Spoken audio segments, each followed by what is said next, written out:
All right, stop right there. Good job. Steam in, steam in, steam in. Everybody ball stop. Wait, get him. The ball came in on this side. Stop. What is he doing with his body? But what did he do with his body? We're in our defensive stance. We're in our defensive stance. When you turn this way, what is that called? Pivot. He's doing what, Jamali? Pivot. But what is he doing? He's opening up. But he's opening up to take him where? To the what? To the sideline. Well, so we can send always. We always send nonverbal communication cues, and we're always communicating. We can send good messages, bad messages. We can send messages with a purpose. Like in the game you were just playing, like get closer, we're gonna get this player right here. But it's such an important part of our lives and everywhere. So in theater, in drama, it's also very important to have nonverbal communication. The actors that go on stage, they have to communicate through their eye contact. Because we build a story with our speaking, but also with our actions. Nobody wants to see an actor that goes and recite lines and blah, blah, blah, blah, blah, with a plain face, with a straight body, never looking at his or her fellow actors. That's not effective. It doesn't communicate anything to the audience. So you can say a lot of things without speaking. Okay, find a partner, not too far away from here. Let's practice a little bit of basic things of pantomime. Some of you already practiced this. When we try to communicate that we have non-real objects in our hands, it is very important that we establish an eye contact with that imaginary object.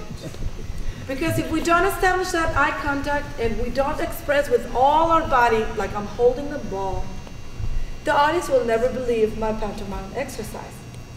Now, can you try to make us imagine that you're really spinning the ball, catching it down, bouncing it? Don't look at me, look at your ball.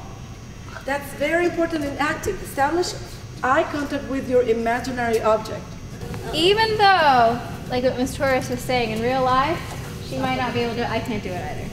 Can you? I can. Watch him do it. Watch where his hands are. Now where's the other Look at his body. Look at his body. Okay, maybe I'm going to do. There we go. Now you send it to somebody else. You need to establish.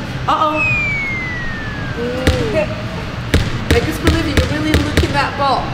There you go. Okay, so those are your 3 missions with your team. You need to decide the roles that every member is playing. You need to decide the tactic you're using, or what are you going to show us? Are you the batter, or you're going to show us defense, offense, or whatever you want to show us, just a little piece of the game. And you will tell us with your body language, what is your state of emotion, what feelings you have in that particular moment of the game. Tactic, role, emotion.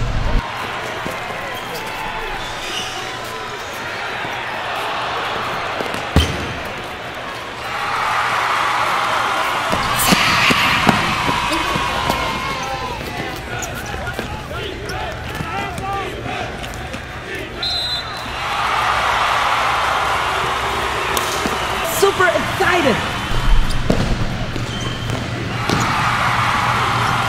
There we go. Oh.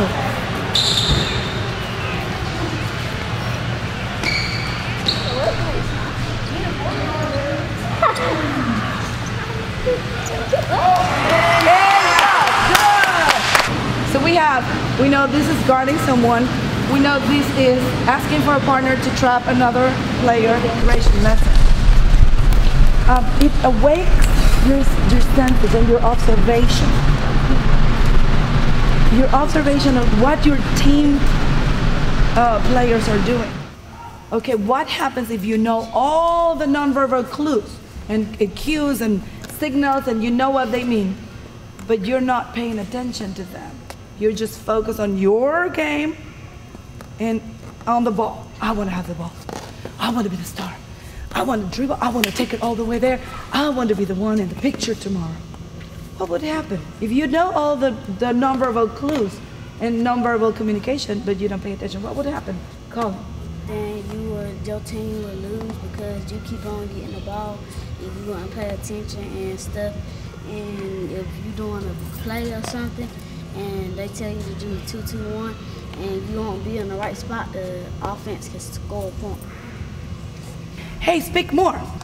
In theater, we have a lot of nonverbal clues too, and a lot of connection with your partners.